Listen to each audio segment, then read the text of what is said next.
যৌবনকালে আমার আল্লাহ এবং হাবিবের সাথে প্রেমের ডুরি লাগাইয়া জীবন চালিয়েছে। এই জন্য বলি রে যুবক, আমার দিকে তাকাও। আমার নবী দেখে দেখে বললেন, হতভাগা সে, হতভাগা সে। কে রে সেই হতভাগা বন্ধু? খেয়াল করে তোমরা শোনো। হতভাগা সে, হতভাগা সে। কে গো নবী সেই হতভাগা? আবার নবীজি বললেন, পিতামাতা দুজনকে পাইল অথবা একজনকে পাইল, পাওয়ার পরে তাদেরকে ভালোবাসতে পারলো না, তাদেরকে মায়া করে মোহাব্বত করে জান্নাতি হতে পারলো না, তার মতো হতভাগার কেউ হতে পারে না। বলি হুজুর এত দাম কেন মা বাবার? আমার আল্লাহ জানিয়ে দিয়েছে মা বাবাকে ভালোবাসা ফরজ, আর মা বাবার কলিজায় আগুন দেওয়া হারাম। ঠিক কি? আমি আপনাদেরকে একটা কৌশল শুধু বলি বন্ধু, prayer is the key to paradise. Prayer is the key to paradise. নামাজ হলো বন্ধু জান্নাতের চাবি, মিফতাহুল জান্নাতিস সালাহ। নামাজ কি? জান্নাতের চাবি। নামাজ হইল বন্ধু জান্নাতের চাবি, আর ওই জান্নাতটা হইল মায়ের পায়ের নিচে। তাহলে আপনাকে আগে জান্নাত খুঁজে বের করতে হবে কিনা? কথা বলেন না কেন? কথা বুঝে নেন। নামাজ কি? জান্নাতের চাবি। আর নামাজ হইল, আর জান্নাত হইল মায়ের পায়ের নিচে। তাহলে আপনার বুদ্ধিমানের কাজকে আগে জান্নাত খুঁজে বের করা, ঠিক কিনা বলেন? তাহলে মা বাবাকে সন্তুষ্ট রাখতে হবে, নামাজ বন্ধু পড়তে হবে। জোরে জোরে করুন না সুবহানাল্লাহ, আরো জোরে বলুন না সুবহানাল্লাহ। আমি আপনাদেরকে একটা মজার একটা হাদিস শোনাবো, হৃদয় দিয়ে শুনবেন। রাজি নেই? শুনতে রাজি নেই? বন্ধুরে আমার, আমার দিকে তাকান। সাকাল লাইছে মুরব্বীদেরকে দিবেন, দেন দেন। যারা মুরব্বীর একটু ক্লান্ত তাদেরকে দেন। হ্যাঁ, আমার দিকে তাকানো বন্ধু। আমি কি বলি? নবীজি 3 বার শব্দটা ইউজ করছে। কয়বার? কথা বলে না, কয়বার? 3 বার। চায়ের কাপ জীবনে দেখছো না? আমি তো কইলাম সাকাল লাগে না, ইশারা দিছে ওইদিকে, যার জন্য মন চাইছে তার জন্য নিছে, যার দরকার তারে দিছে। তোমার দরকার লাগলো দিব, কিন্তু চাইও না এলোমেলো। চোখ ঘুরাইলে মনও ঘুরবো, ওয়াজ মাঝখান দিয়ে ছুটতে যাবো, বুঝবা না কিছু। কথা বলেন না কেন? আরো জোরে। এই বিষয়টা একটু ওয়াজ করা দরকার না? আপনাদের একটু ওয়াজটা দরকার আছে কিনা? আপনাদেরকে একটু জানানোর দরকার না? আমার দিকে তাকানো বন্ধু, দেখেন মা এবং বাবা, বাবার মর্যাদা কত। এখনকার ছেলেরা বাবারে বুড়া হইলে বোঝা মনে করে দুষ্ট বউ তো ঘরে। কথা কয় না কেন? দুষ্ট বউ ঘরে। এই দুষ্ট বউ নিয়ে আলোচনা করবো। ধৈর্য ধরে থাকবেন না চলে যাবেন? সবাই থাকবেন? আলহামদুলিল্লাহ বলেন। বন্ধুরি আমার, এক ব্যক্তি আমার নবীজিকে এসে বলে, ইয়া রাসূলুল্লাহ, ইয়া হাবিবাল্লাহ, নবী গো, ও প্রাণের নবী, আমার বাবা তো আমার উপার্জিত ধন সম্পদ, তার মানে টাকা পয়সা নিজের মতো খরচ করতে চাই গো নবী। কে করতে চায়? নিজের মতো। মানে সন্তান নবীজির কাছে গেছে বিচার নিয়ে, কি নিয়ে?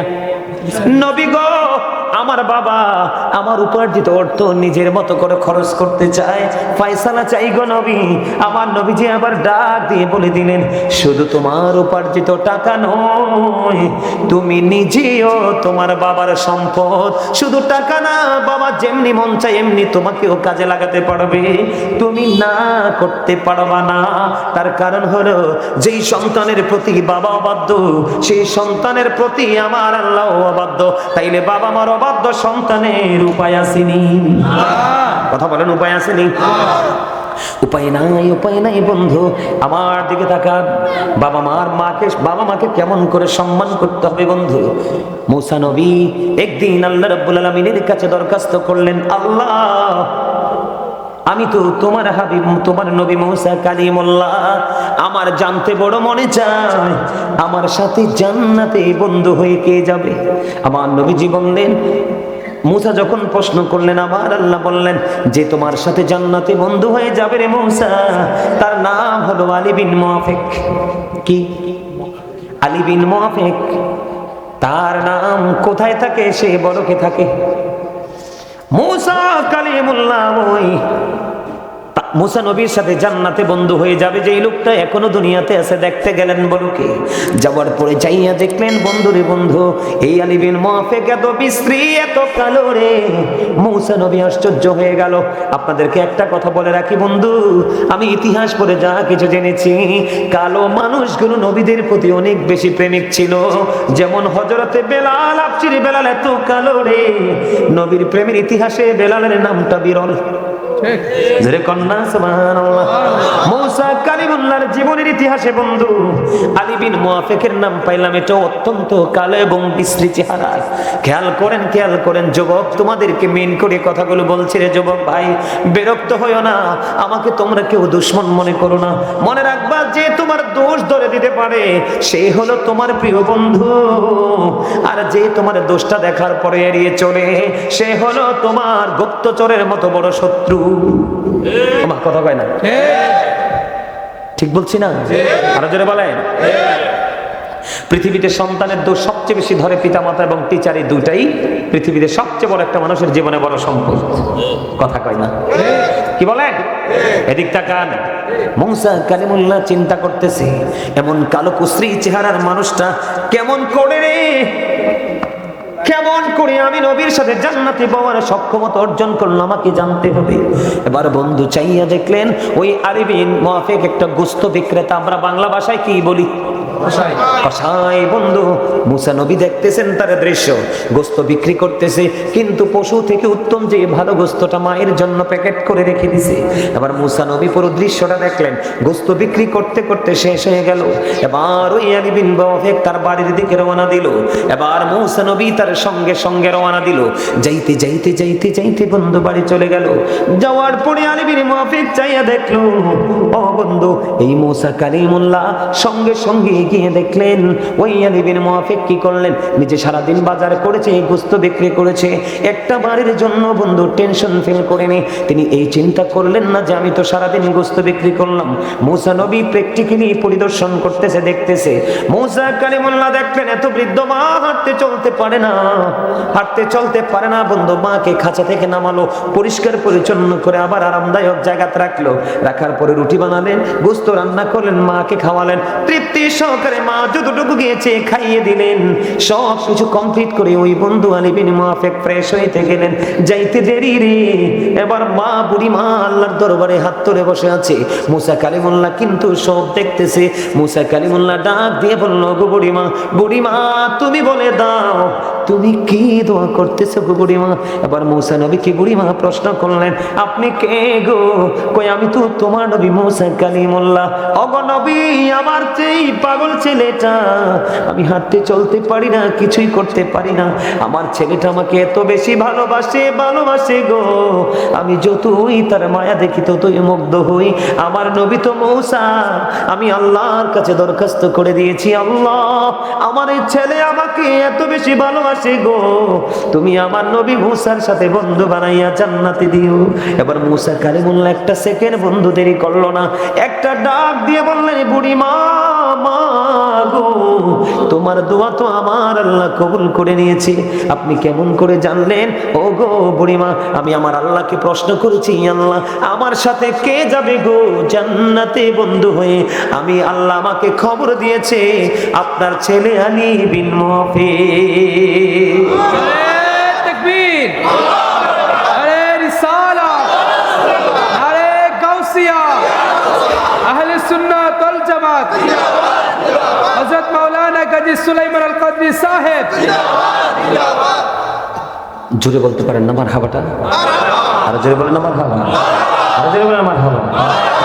এইটা গেল বন্ধু আরেকটা নিয়ামত। কিছু কইতে আইছো? হ্যাঁ, তুমি দিছি চেয়ারে বসে যাও, নিচে বসতে হবে না, যাও দিছি চেয়ারে যে বসে যাও। আচ্ছা যাইবো, যাও। আমি আমার দিকে তাকানো বন্ধু, আমি বিষয়টা গোছাইয়ে দিক তাকান। বনি ইসরাইলের 3 জন লোক সফরে গেলেন, বুখারী শরীফের হাদিস। 3 জন লোক সফরে গেলেন। সফর করতে করতে করতে করতে বন্ধু দেরি হয়ে গেল। খেয়াল করবেন আমার ওয়াজ, একদম সিয়াসিত্তার অন্যতম হাদিস গ্রন্থ বুখারী শরীফের হাদিস। ঘুরতে ঘুরতে দেরি হয়ে গেল, রাত্র হয়ে গেল। পাহাড়ের গুহার মধ্যে তিনজন আশ্রয় নিল। আশ্রয় নিতে দেরি বন্ধু পাথর ধসে পড়লো। এত বড় পাথর হাদিস শরীফের মধ্যে এসেছে বন্ধু, এই পাথর পৃথিবীর কারো ক্ষমতা নেই পাথর সরাইবার, যদি আল্লাহ দয়া করে সরাইয়া না দেয়। তিনজন বিপদে পড়ে গেল। পৃথিবীর কেউ জানে না, কেউ জানে না এই গুহার মধ্যে, এই গর্তের মধ্যে বিপদে পড়ে আছে তিনজন লোক। আবার তিনজন চিন্তা করলো কেমন করে বের হব, আমার মালিকের দয়া ছাড়া তো কোনো উপায় নাই। কে নাই? মালিকের দয়া ছাড়া কোনো উপায় নাই, উপায় নাই। এই বন্ধু চিন্তা করতে করতে তিনজনের মধ্যে পরামর্শ হলো। পরামর্শ হলো তিনজন বলতেছে যে আমাদের আপন আপন আমল দিয়ে আল্লাহর কাছে উসিলা হিসাবে দোয়া চাইবো। একটু আগে উসিলার কথা বলছিলাম কিনা, মনে রাখছেননি? দেখেন কোরআনের সাথে হাদিসের কি মিল, দেখেন আল্লাহর সাথে আল্লাহর হাবিবের কি মিল বন্ধু। এবার তিনজন মিলে চিন্তা করলেন জীবনে যে আমল করেছি সে আমলের উসিলা দিয়ে আল্লাহর কাছে দরখাস্ত দেব। আমার মনে হয় আমার আল্লাহ কোনো না কোনো আমলের উসিলায় দোয়া করবে। এবার প্রথম লোক যিনি, তিনি ওনার জীবনের প্রেমটা হলো মা বাবার প্রতি ভালোবাসা। সুবহানাল্লাহ বলেন না? ও বন্ধু, প্রথম যিনি রে উনি ছিলেন একজন কাঠুরিয়া। হাদিস শরীফের মধ্যে এসেছে বন্ধু, তিনি কাঠ কাটতে চলে যাইতেন। কাঠ কেটে কেটে বন্ধু পাহাড় থেকে এনে তিনি বিক্রি করে জীবিকা উপার্জন করতেন। একদিন বন্ধু ওনার ঘরে একটা দুধের প্রাণী ছিল, কিন্তু ইনি কাঠ কাটতে কাটতে বন্ধু জঙ্গলে দেরি হয়ে গেল। দেরি যখন হয়ে গেল বাড়িতে আসতেও তো দেরি হয়ে গেল। কিন্তু বাড়িতে আইসা দেখলেন বন্ধু আজকে তো দেরি হয়ে গেছে, আজকে সময় অতিক্রম হয়ে গেছে রে। আমার মা তো প্রতিদিন এই সময়ে দুধ খায়, আমি আস্তে আজকে দেরি হয়ে গেল। কে রে আজকে দুধ দহন করবে, কে রে আমার মাকে দুধ পান করাবে? বন্ধু মাহির পাগল ছেলে আজকে কত বড় বিপদে, পাহাড়ের ভিতরে কেউ জানে না, পৃথিবীর কেউ বন্ধু জানে না, জানে না। এবার কি করলেন, ওই ছেলেটা লাকড়ি কেটে এসে নিজের ক্লান্তির কথা ভুলে গেলেন, মাকে দুধ দিতে পারলো না, সময় মতো পাগল হয়ে গেছে।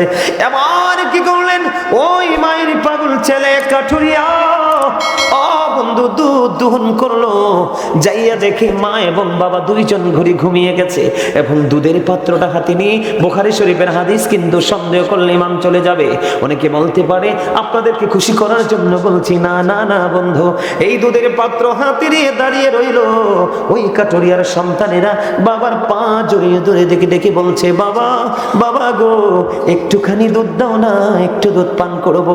বাবা তার সন্তানকে ডেকে বলল, না না না, আমি তুমি যতই চিৎকার করো, চেঁচামেচি করো, যতই কান্নাকাটি করো, আমি তোমাকে দুধ দিব না ওই পর্যন্ত, যে পর্যন্ত আমি আমার মাকে খাওয়াতে না পারবো। জোরে জোরে কন্যা সুবহানাল্লাহ। বন্ধু মাকে ভালোবাসো রে, কেমন করে ভালোবাসতে হয় আজকে শিখো। বন্ধুরে আমার, ওই তাদের জামানা ছিল নেয়ামতে পরিপূর্ণ, এখন তোমরা মাকে সম্মান করতে জানো না। পৃথিবীর সবচেয়ে সম্মান পাওয়ার হক হলো মা এবং বাবা, তারপরে পৃথিবীর সব, তার উপরে কেউই না। এই মা বাবা বর্তমানে অত্যন্ত লাঞ্ছিত, ঠিক কিনা বলা? এবার বন্ধু কি হলো, দাঁড়ায় রইলেন। পদরের সময় হলো, মার ঘুম ভাঙলো, উজু করলো, মাকে দুধ খাওয়ালো, নিজের মনের মধ্যে তৃপ্তি চলে আসলো। এই ছেলেটা আজকে ওই অচিনে পড়ে গিয়ে রে পাথরের গুহার মধ্যে পড়ে আছে বন্ধু, পৃথিবীর কেউ তো জানে না। আমার আল্লাহর কাছে দুইটা হাত তুলে দিলেন, হাদিস শরীফ প্রমাণ করে, আল্লাহ ওই দিন আমি যেটা করেছি গো, তুমি না বলেছো অবিল ওয়ালিদাইনি ইহসানা, মা বাবাকে ভালোবাসতে হবে। আমি যেই দিন সেদিন যেটা করেছিলাম, আমি শুধু তুমি আল্লাহর সন্তুষ্টির জন্য, তোমাকে খুশি করার জন্য করেছিলাম। ওই দিনের আমল যদি তুমি কবুল করে থাকো গো, আজকে এই পাথরের বিপদ থেকে আমাদেরকে বাঁচাও। বন্ধু দোয়া শেষ হইতে দেরি রে, চাইয়া দেখলেন আল্লাহর কুদরতি ভাবে পাথরটা একটুখানি সরে গেছে। জোরে জোরে কন্যা সুবহানাল্লাহ। বন্ধুরে আমার, আরো বাকি আছে কয়জন? দুইজন। দ্বিতীয় জন, সেকেন্ড টাইম যিনি আল্লাহর কাছে দরখাস্ত দিয়েছেন, যুবক তোমরা শোনো, তোমরা রাস্তার পাশে কোনো সুন্দরী মেয়ে দেখলে পোলের গোড়ায় দাঁড়িয়ে ফ্রিজিং করো, তিন রাস্তার মোড়ে দাঁড়িয়ে ফ্রিজিং করো। যদি কোনো গরিবের মেয়ে অপূর্ব সুন্দরী হয়, তার ভয়ের কোনো শেষ নাই এই নষ্ট সমাজে। কথা বলেন না কেন? এটার জন্য দায়ী বন্ধু পিতামাতা এবং তার ক্যারেক্টারলেস সন্তান। কথা বলেন না কেন? ঠিক। দ্বিতীয় জনের চরিত্র দেখেন। দ্বিতীয় জন এমন ছিল, সে তার এক চাচাতো বোনকে ভালোবাসতো, কিন্তু হাজার চেষ্টা করেও তাকে আপন করে পায় না। হাদিস শরীফের মধ্যে সে যে পায় না সর্বশেষে যখন তৎকালীন সময় একটা সময়ে বন্ধু দুর্ভিক্ষ শুরু হয়ে গেল। দুর্ভিক্ষ যখন দূর শুরু হয়ে গেল, ওই মেয়েটার বাবা মা ছিল না কাছে। মেয়েটাকে 200 দিরহাম দিলে, কত দিরহাম? 200 দিরহাম দিলেন। ওই ছেলেটা মেয়েটাকে 200 দিরহাম দিলেন। 200 দিরহাম দিয়ে বললেন, আমি আমার মনের খায়েশ আমি মিটাইতে চাই। খেয়াল করবেন বিষয়টা, কি করতে চাই? কারণ পৃথিবীতে অবস্থা ভালো না, দুর্ভিক্ষ। মেয়েটা 200 দিরহাম নিলেন। নেওয়ার পরে ছেলেটা মেয়েটার একবারে কাছাকাছি যখন চলে গেল, মেয়েটার কাছাকাছি যাইতে দেরি রে, মেয়েটা ডাক দিয়ে বলল, ওরে যুবক, তুমি থামো থামো থামো, তুমি আমার এই ফুলের মতো পবিত্র দেহে টাচ করিও না। সুবহানাল্লাহ বলবেন না? আস্তে কন্যা সুবহানাল্লাহ। আরে যুবক, তুমি থেমে যাও, আমার এই বডিতে তুমি টাচ করো না। কেন করব না? কয় তার কারণ হলো, আমার তো একদিন বিয়ে হবে, আমার জন্য আল্লাহ আমার স্বামী বরাদ্দ করে রেখেছে। আমি আমার এই সতীত্ব, আমি আমার ইজ্জত আমার স্বামীর জন্য মজুদ করে রাখবো। যিনি আমাকে 3 কথা বলে বউ করে ঘরে নিবে রে, আমি তাকে শুধু উজাড় করে আমার ভালোবাসা দিব। আল্লাহর দোহাই, তুমি আমাকে টাচ করো না। ও বন্ধু, মেয়েটা যখন আপত্তি করলো, ছেলেটা ঠিক যেই জায়গায় ছিল এই জায়গাটা একটু দূর থেকে বন্ধু ছেলেটা সরে আসলো। ও বন্ধু, আজকে ছেলেটা ওই পাহাড়ের ভিতরে জঘন্য বিপদে, পৃথিবীর কেউ তো জানে না। ও বন্ধু, ছেলেটা মেয়েটাকে ছেড়ে দিয়ে আসলো আর বললো, আমি তোমার এই পবিত্র দেহে টাচ করব না, এবং তোমাকে যে 200 দিরহাম দিয়েছি, আমি 200 দিরহামের দাবিও ছেড়ে দিলাম। আজকে এই ছেলেটা বন্ধু এই পাথরের গুহার মধ্যে বিপদে পড়ে আছে। আজকে ছেলেটা বিপদে পড়ে আল্লাহকে ডেকে ডেকে বলে, মালিক মালিক, ওই দিন যে আমি মেয়েটাকে টাচ করিনি, 200 দিরহামের দাবি আমি ছেড়ে দিয়ে এসেছিলাম, এটার কারণ হলো গো, আমি সেদিনেই ত্যাগ করেছিলাম তুমি আল্লাহকে ভালোবেসে। ওই দিনের ত্যাগ যদি তুমি ভালোবাসো গো, পছন্দ হয়, তাহলে আমাকে আজকের এই বিপদ থেকে তুমি বাঁচাও। দোয়া করতে দেরি, শেষ হইতে দেরি হলো না, আর চাইয়া দেখে পাথরটা আরো একটুখানি সরে যায়। কিন্তু হাদিস শরীফের মধ্যে এসেছে এমন ভাবে পাথরখানা সরেছে, কিন্তু আরো জোরে বলেন। আমি আর অন্যদিকে বন্ধু আরেকটু আলোচনা করবো, এদিকে তাকান। মা বাবাকে কেমন করে ভালোবাসতে হয়। মা বাবার পাগল ছেলে হাঁটতে পারে না, বা হাঁটতে পারে না, অসুস্থ। সন্তানকে বলল, বাবা গো, আমার তো খানায় কাবা তাওয়াফ করতে মন চায়। সন্তান কি করলেন? বছরের পর বছর মাকে খানায় কাবা তাওয়াফ করালেন। কাঁধে করে মাকে খানায় কাবা তাওয়াফ করালো। মাকে যখন খানায় কাবা তাওয়াফ করালো, বছরের পর বছর চলে গেল। সাদেকুত তাইয়ার নামক এক আবেদকে প্রশ্ন করলেন ওই মায়ের পাগল ছেলে, হুজুর আপনি বলে দিন, আমি বছরের পর বছর আমার মাকে কাঁধে করে খানায় কাবা আমি তাওয়াফ করিয়েছি, আপনি বলে দেন আমার দুধের ঋণ শোধ হইছে নি? ওই সাদেকুত তাইয়ার নামক আবেদ একটা ডাক দিয়ে বলল, তুমি শুধু বছরের বছর নয়, তোমার হায়াত যদি 50,000 বছর যদি হয় রে, 50,000 বছর যদি হয় তোমার হায়াত, তুমি যদি তোমার মাকে কাঁধে করে চড়াও, তারপরেও নিঝুম রাত্রিতে মায়ের স্তন চেপে ধরে একটি রাত্রে দুধ পান করেছো, একটি রাত্রের দুধের ঋণ শোধ হবে না। জোরে জোরে কন্যা আল্লাহু আকবার। বুঝতে পারেননি মায়ের ওজন কত? আরো জোরে বলেন, বুঝেননি আপনারা? বন্ধুরে আমার, বুখারী শরীফের মধ্যে এসেছে আরেকটা হাদিস। এই হাদিসের একটু অংশ আমি আপনাদেরকে শোনাই, তারপরে বাবা মা থেকে বের হয়ে অন্য বিষয়ে চলে যাব।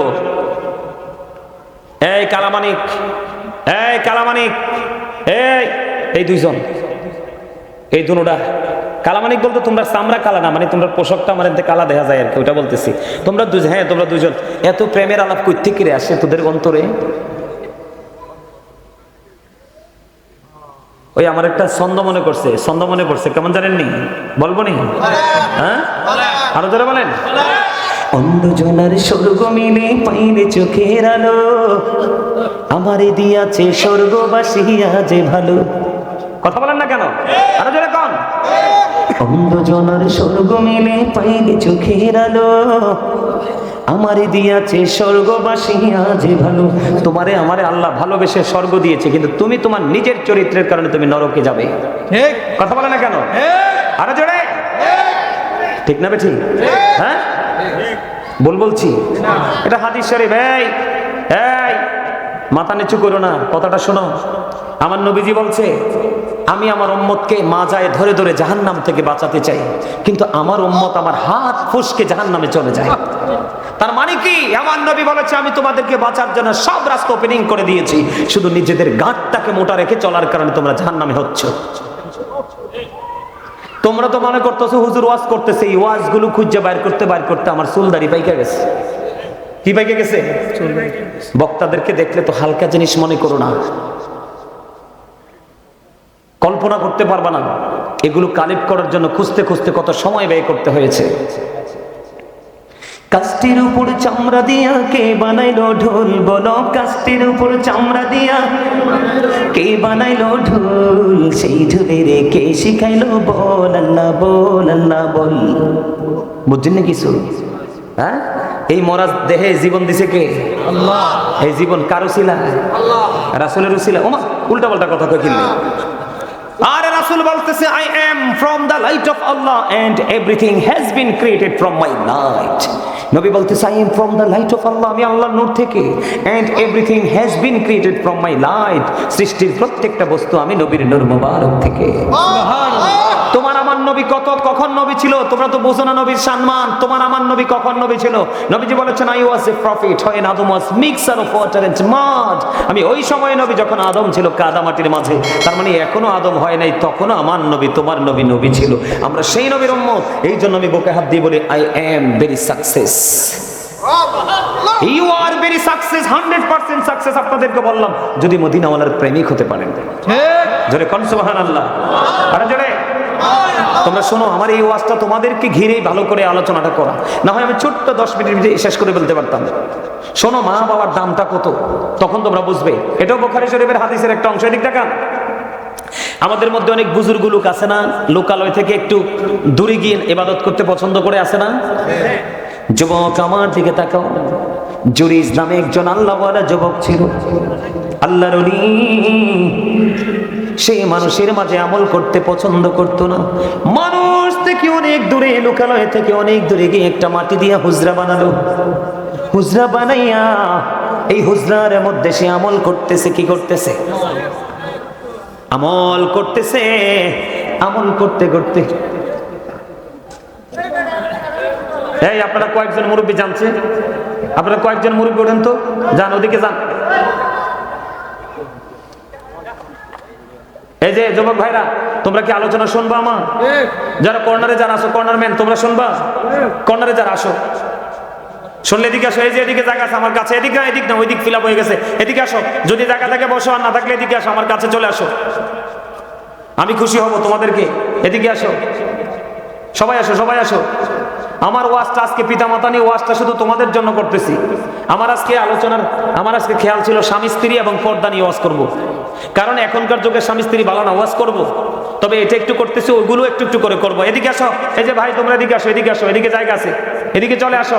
তোমরা যদি পিছনে বসো তাইলে কিন্তু তোমাদের কাঁধ টপকে এসে কিন্তু আরেকজন বসবে। এই যে ফাঁকা জায়গায় চলে আসো, তোমরা এদিকে আসো। আপনারা আমার দিকে তাকান। এই হাদিস শরীফটা বলে আলোচনাটা মায়েরটা শেষ করে দেই। এই তো চমৎকার। হযরতে জুরাইজ আমার দিকে তাকান। মাটির হুজরা বানালো। বন্ধ কিসের হুজরা? মাটির হুজরা। কথা বলে না? মাটির হুজরা বানাইলো। এটার মধ্যে জুরাইজ বসে বসে ইবাদত করে, আমল করে। একদিন খেয়াল করে জুরাইজ নামাজরত অবস্থায়, কি নামাজরত অবস্থায় তাকবীরে তাহরিমার পরে কিন্তু কোনো কাজ করা হারাম, একবারে টোটাল হারাম। নিয়ত বেঁধে নামাজ পড়তেছে। যুবক তোমরা শোনো রে, পৃথিবীর মানুষ যদি তোমার মাকে কালা বলে, পৃথিবীর মানুষ যদি তোমার মাকে মাজুর বলে, পৃথিবীর মানুষ যদি তোমার মাকে বেয়াদব বলে রে, কিন্তু পৃথিবীর মানুষে যা ইচ্ছা তাই বলো, তাতে কিচ্ছু আমার যায় আসে না।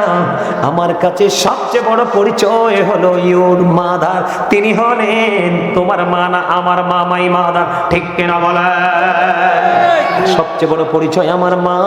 ও বন্ধু, মা শব্দটা এত মধুর। মা শব্দের প্রথম হরফ কি? মিম। বাংলাতে বললে ম। ম দিয়া কি হয়? মা হয়। ম দিয়ে মদিনা হয়। ঠিক কিনা বলেন? আরো জোরে বলেন না।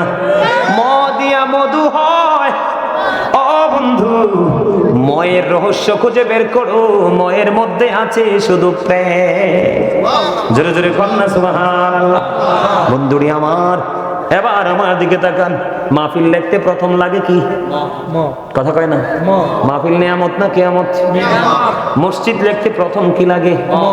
এবার বুঝেন ময়ের মধ্যে কি আছে। বন্ধুরে আমার, মিমের মধ্যে কি আছে? ময়ের মধ্যে কি আছে? অত্যন্ত মধু। জুরিস নামাজ পড়তেছে যুবক রে, নামাজরত অবস্থায়। এবার মা যাইয়া ডাকে, বাবা জুরিস, আমি এসেছি তোমার সাথে দেখা করব। এবার জুরিস তো নামাজ নিয়ত বেঁধে ফেললো। এবার জুরিস আল্লাহকে ডেকে ডেকে বলে, আল্লাহ, আমি কি নামাজ চালাবো নাকি আমার মায়ের ডাকে সাড়া দিব?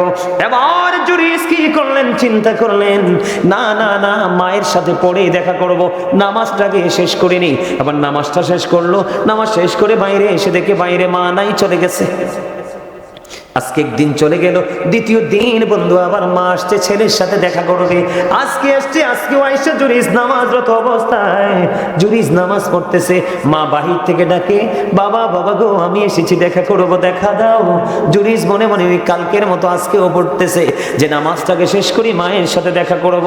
আজকেও নামাজ শেষ করে ফেললো। বাইরে আইসা দেখি আজকেও মা নাই, চলে গেছে। 2 দিন চলে গেল বন্ধু। তৃতীয় দিন আবার চলে আসলো জুরিস। তৃতীয় দিন আসার পরে জুরিস আজকেও নামাজ পড়তেছে। মা বাহির থেকে ডাকে, কিন্তু জুরিস নামাজ ভাঙ্গে না। 1 2 3 দিন নামাজ পড়লো, মায়ের সাথে বন্ধু দেখা হলো না।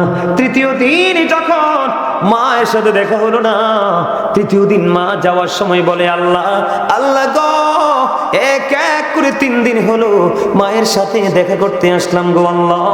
3 দিন দেখা করতে আসলাম ছেলের সাথে। 1 2 3 দিন চলে গেল, ছেলেটা আমাকে দেখা দিল না। তুমি তাকে বেশ্যা মহিলার মুখ না দেখাইয়া তারে মরণ দিও না। জোরে জোরে কন্যা নাউজুবিল্লাহ। ছেলে কি মাকে বকা দিছে নাকি 5 টাকা চাইছে? না করছে। ছেলে তো নামাজের চাইতে বড় জিকির আর কিছু নাই। কথা কয় না কেন? সুন্নত হোক, ফরজ হোক, নফল হোক, যেটাই পড়েন আপনি, নামাজের মতো বড় ইবাদত, নামাজের মতো বড় আমল আর কিছুই নাই রে বন্ধু। এবার কি করলেন? বন্ধু মা বললো, বেশ্যা মহিলার সাথে মুখ না দেখাইয়া তার মরণ দিও না। দেখতে দেখতে দেখতে দেখতে বন্ধু সময় চলে গেল। পাশেই বসবাস করতো এক বেশ্যা মহিলা, তার গর্ভে সন্তান। ধীরে ধীরে দিন গেল, রাত হলো। বন্ধু রাত পোহালো, বেশ্যা মহিলার সন্তান প্রসব করলো। এবার তৎকালীন সময়ে মানুষ তাকে প্রশ্ন করলো, এই বাচ্চা তুমি কোত্থেকে আনছো? এবার ওই বেশ্যা মহিলা একটা ডাক দিয়ে বললেন, আমি এই বাচ্চা এনেছি ওই জুরিস থেকে। আসলে সরল মনা জুরিস কিছুই জানে না, আল্লাহ মায়ের অভিশাপ কবুল করে ফেলেছে। জোরে জোরে বলেন না নাউজুবিল্লাহ।